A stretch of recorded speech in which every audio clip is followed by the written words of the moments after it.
7 years ago, a student stood in front of his class, holding a piece of paper so tightly that his hands were shaking.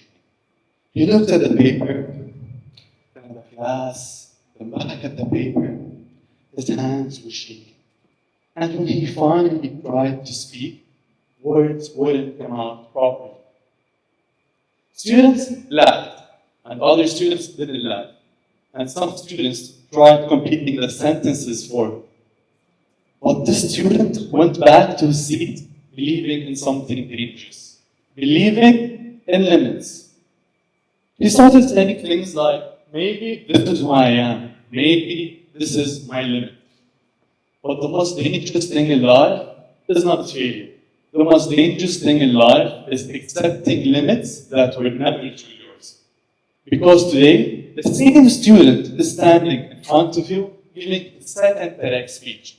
Not because life suddenly became easier or fear disappeared, but because he realized something powerful. He realized that limits and boundaries are not real. They are accepted. Through history, there are many people that rejected to accept what society called impossible. Because flying sounded impossible, landing on the moon sounded impossible, even calling someone across the world sounded insane. This reminds me of what Sheikh Hamad bin Rashid said. He said that great nations are built on impossible dreams. This proves that the world changes because certain people refuse to accept limits and boundaries. Throughout history, there are many people that were rejected before they were respected. Michael Jordan was cut from his high school basketball team. Albert Einstein didn't go with a traditional school system, and even his teachers doubted him. Steve Jobs was removed from his own company, the company that he created himself. And now, to the most important example in history is Prophet Muhammad, peace be upon him. When Prophet Muhammad started delivering his message, people mocked him, rejected him. They wanted to place boundaries around his message and limits. They wanted him to stay quiet, to stay silent. But Prophet Muhammad did not accept limits and boundaries placed by the society.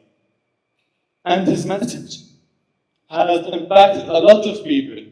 And the people who rejected him and mocked him eventually followed him. And the message people fought against has transformed millions of lives later. This shows the difference between ordinary and extraordinary people. Extraordinary people do not accept limits upon them. And now, because limits and boundaries, they always exist in life.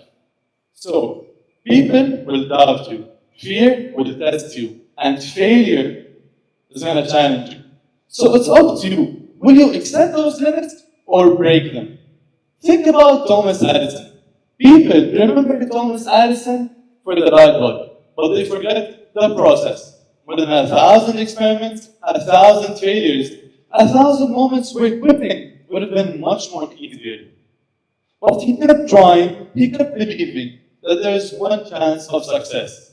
And eventually, the world lit up because one man moved on and refused to accept limits and boundaries. So ask yourself, have you really reached your 1,000th attempt yet? Or do you just exhaust your potential and stop at the first sign of difficulty? Because maybe you're one step away, one failure away of making the impossible possible. Making the impossible possible. Psychologists discovered something fascinating about babies.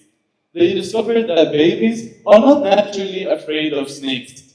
But as children grow, they watch fear and panic in our faces. Then fear is real. Maybe limits works the same way. Because we are not born believing we are weak. But as we grow, society builds invisible cages around us. With sayings like, maybe, be realistic, or you can't achieve that. Play it safe. But it's so important for you to not listen to them. Because I'm sure everyone in this room dreamed about something bigger. Dreamed about maybe you wanted to start a band. Maybe you wanted to reach a certain level of success where people says this is impossible. But somewhere along the way, someone opened the door to your mind and planted seeds of doubt inside it. And eventually, these seeds grew like weeds in a garden.